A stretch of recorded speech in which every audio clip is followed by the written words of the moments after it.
मैंने कभी नहीं सोचा था कि इतना बड़ा घर में मेरा रिश्ता तय होगा। क्या वाकई में आमिर घर के रिश्ता मेरे लिए सही होगा? मेरा नाम सना है। मैं एक बहुत ही साधारण गरीब परिवार की लड़की थी। हमारा घर बहुत छोटा था। बरसात में साथ टपकती थी, गर्मी में पंखा भी साथ छोड़ देता था। लेकिन माँ कहती थी, गरीबी घर में है, दिल में नहीं होनी चाहिए। पापा दिन रात मेहनत करते, उनके हाथों की लकीरों में थकान दिखती थी, पर चेहरे पर हमेशा मुस्कान रहती, जैसे वो हमें यकीन दिलाना चाहते हैं सब ठीक है। भले ही सब ठीक नहीं था। मैंने बचपन से देखा था, माँ अपनी जरूरतें छुपा लेती थी, पापा अपनी इच्छाएं टाल देते थे, सिर्फ इसलिए कि मेरी पढ़ाई ना रुके, मेरे सपने छोटे ना पड़ जाए। मुझे हमेशा से लगता था मेरी शादी शायद किसी साधारण घर में होगी, जहाँ प्यार ज्यादा होगा और पैसे कम। लेकिन एक दिन शाम के वक्त दरवाजा खटखटाया गया।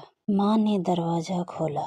बाहर खड़े लोग हमारे जैसे नहीं थे। महंगे कपड़े, महंगे गाड़ी, बात करने का अंदाज। मैं पर्दे के पीछे खड़ी सब देख रही थी। कुछ देर बाद माँ की आवाज आई, सोना चाय लेकर आओ। मेरे हाथ कांप रहे थे। ट्रे पकड़ते वक्त लगा जैसे मेरी पूरी जिंदगी इसी ट्रे में रखी हो। सबकी नजर मुझ पर ही थी, पर एक नजर ऐसी थी जिसमें कोई भाव नहीं था। वो लड़का जो शायद मेरे होने वाला पति था, वो मुझे देख तो रहा था पर जैसे देख नहीं रहा हो।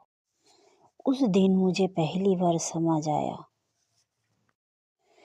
कुछ रिश्ते मुस्कान से तय होते हैं और कुछ रिश्ते सिर्फ हैसियत देख। रात को माँ बहुत खुश थी, पापा चुप थे, पर उनकी आंखों में राहत थी, जैसे कोई भारी बोझ उतार रहा हो। और मैं अपने कमरे में बैठी बस यही सोच रही थी, क्या सच में मेरी किस्मत बदलने वाली है या बस मेरा पता बदलने वाला है। शादी के बाद की सच। शादी बहुत धूमधाम से हुई, लाइटें, गाने, मेहमान, सब कुछ इतना बड़ा था। मुझे खुद पर यकीन ही नहीं हो रहा था कि यह मेरी ही जिंदगी है। जब मैं उस घर में पहली बार दुल्हन बनकर दाखिल हुई तो जैसे लगा किसी होटल में आ गई हूँ। इतना बड़ा हॉल, ऊंची छत, दीवारों पर महंगी पेंटिंग, लेकिन उस घर में एक अजीब सी खामोशी थी। सब लोग मुस्कुरा रहे थे, लेकिन वो मुस्कुराहट दिल से नहीं लग रही, जैसे सब अपने अपने रोल निभा रहे हो। रात को जब मैं कमरे में बैठी थी, दिल बहुत तेज धड़क रहा था। मैं सोच रही थी अब मेरी नई जिंदगी शुरू होगी, हर कोई मुझे समझेगा, मेरे डर को सुनेगा। दरवाजा खुला, वो अंदर आया। मैंने नजर उठाया, पर उसकी नजर मेरे ऊपर नहीं ठहरी थी। उसने बस इतना कहा, थक गया हूँ, सोना है। बस उस एक लाइन ने मेरी फिल्मों वाली उम्मीद तोड़ दी। ना कोई सवाल, ना कोई मुस्कान, ना ही कोई अपनापन। अगले कुछ दिन भी ऐसे ही बीते। वो सुबह जल्दी निकल जाते, रात देर से लौटते।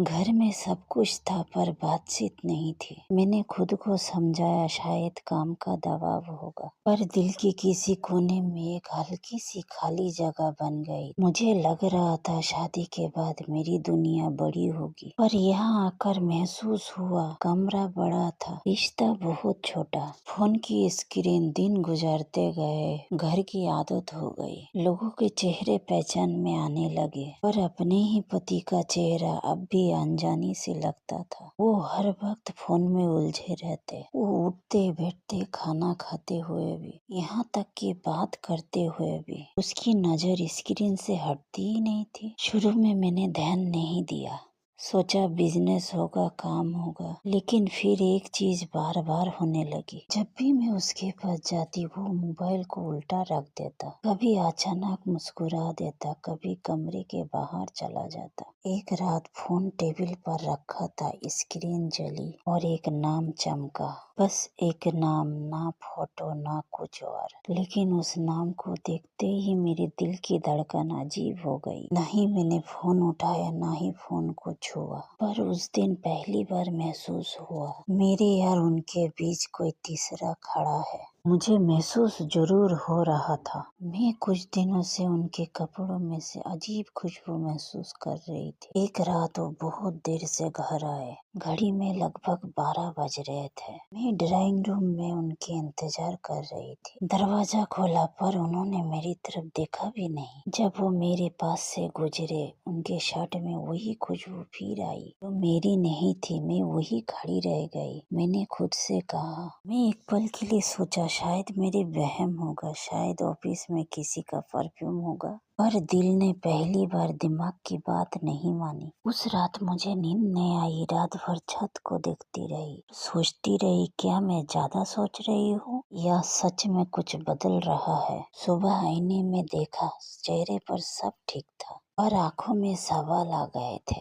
घर की खामोशी अगले कुछ ही दिनों में घर का माहौल भी बदलने लगा। नौकरानी भी मुझे देखकर अचानक चुप हो जाती। सास की नजरें मुझसे बचने लगी। फोन की घंटी बजती तो कमरे से बाहर जाकर बात करते। जैसे ही देखते मैं पास आ रही, आवाज धीमे हो जाते। मुझे किसी ने कुछ कहा नहीं, पर हरकतें सब कुछ कह रहा था। अब घर की दीवारें भी मुझसे राज छुपाने लगी थी। मुझे महसूस होने लगा था सच बहुत साफ है, बस कोई पर्दा उठने का इंतजार कर रहा है। अचानक अस्पताल। उस दिन सब कुछ बिल्कुल सामान्य था। सुबह की चाय, वही खामोशी, वही जल्दी जल्दी निकलना। लेकिन दोपहर होते होते फोन आया। मैडम, सर की तबीयत अचानक खराब हो गई। मेरे हाथ से कप गिर गया। मैंने बिना कुछ सोचे दुपट्टा उठाया और भागी। भर रास्ता दिल इतना तेज धड़क रहा था जैसे हर धड़कन कोई खबर दे रहा हो। अस्पताल पहुंची तो पहली बार उन्हें इतना कमजोर देखा। मशीनों की आवाज, डॉक्टरों की जल्दबाजी और मेरे अंदर अजीब सा डर। मैं उनके पास बैठे रही पर वो होश में नहीं थे। कमरे की सफेद दीवारें और वो ठंडी हवा, मुझे बार बार यही महसूस हो रही थी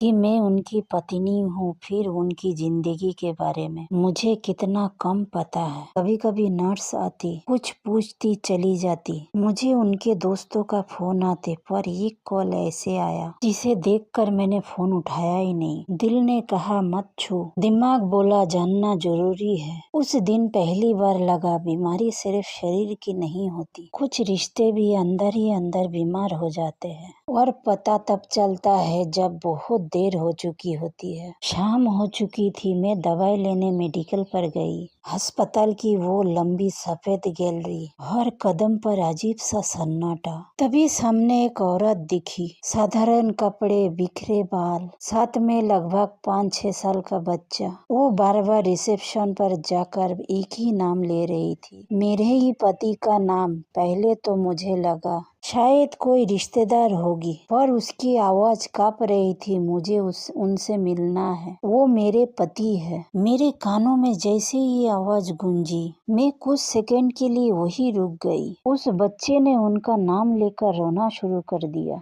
और उस पल मेरे अंदर कुछ टूटने की आवाज साफ सुनाई दी। मैंने चाहा कि जाकर पूछूं तुम कौन हो, पर कदम आगे बढ़ ही नहीं रही। उस औरत की आंखें जब मुझसे मिली तो उसमें डर भी था और अजीब सा एक हक भी। उस कॉरिडोर में खड़ी मैं समझ गई, सच हमेशा चिल्लाकर नहीं आता, कभी कभी वो बस सामने खड़ा हो जाता है और इंसान खुद वही सच सुनने से डर जाता है। सच के सामने मैं कुछ मिनट वही खड़ी हो गई। दिल चाहता था भाग जाऊं, मानो पैर जैसे जमीन में धंस गए थे। वो औरत रिसेप्शन से मुड़ी, उसके नजर मुझ पर पड़ी। ना उसने कुछ कहा ना मैंने, लेकिन उस एक नजर में कितने सवाल थे कि शायद शब्दों की जरूरत ही नहीं रही। मुझे अचानक याद आने लगे वो सारे पल, फोन छुपाना, देर से आना, अजीब खुशबू, घर की खामोशी, सब एक लाइन में जुड़ गए। उस पल गुस्सा भी आया, रोना भी आया और सबसे ज्यादा अंदर एक खालीपन उतार आया, जैसे किसी ने सच बोलकर मेरी आवाज छीन ली हो। मैं चाहती तो उसी समय उसके सामने हंगामा करती, पर अजीब बात यह थी मैं चुप रही क्योंकि अब सवाल नहीं बचे थे, जवाब अपने सामने खड़े थे। मेरा खामोश फैसला। रात को जब मैं घर लौटी सब कुछ वैसा ही था। वही दीवारें, वही सोफा, वही कमरा, बस मैं वैसी नहीं रही। आईने के सामने खड़े होकर मैंने खुद को देखा, चेहरा वही था, पर अब आंखों में एक नई सच्चाई थी जो मैं चाहकर भी इनकार नहीं कर सकती थी। अगले दिन जब वो ठीक होकर घर आए, उन्होंने नॉर्मल होकर बात करने की कोशिश की। तुम ठीक हो? पहली बार दिल से नहीं, समझदारी से। मैं हल्की सी मुस्कान दी। उस दिन मैंने कोई लड़ाई नहीं की, कोई सवाल नहीं पूछा, क्योंकि मुझे एहसास हो गया था कुछ रिश्ते आवाज उठाने से नहीं, अंदर से छोड़ देने से खत्म हो जाते हैं। और उसी रात मैंने अपने दिल में एक फैसला किया, अब मैं किसी की मजबूरी बनकर नहीं, अपनी कीमत समझकर जीऊंगी। खामोशी मेरी राह नहीं थी, वही मेरी सबसे बड़ी ताकत बन गई। कुछ दिनों बाद घर में सब सामान्य दिखने लगा, जैसे कुछ हुआ ही नहीं। लोग हंसते रहे, दरवाजा खुलते बंद होते रहे, जिंदगी चलती रही। बस एक चीज बदल गई, वो मैं। अब मैं इंतजार नहीं करती थी, ना ही कोई सवाल करती थी, ना ही जवाब ढूंढती थी। मैंने समझ लिया, सच जानने के बाद सबसे बड़ा शोर अंदर की खामोशी करती है। उस रात खिड़की के पास खड़ी मैं आखिरी बार मुड़कर देखने लगा और मन ही मन कहा, मैं टूटी नहीं हूँ, मैं बस अब यहाँ खड़ी नहीं रहूंगी जहाँ मेरी जगह ही नहीं थी। जो तुम्हारी कदर ना करे उसके पीछे रोना नहीं, खुद को खोना बंद करो। जिंदगी किसी एक इंसान के वजह से नहीं रुकती, पर तुम्हारा हौसला रुका तो सब रुक जाता है। वीडियो अच्छा लगे तो प्लीज एक लाइक शेयर कमेंट जरूर करिएगा।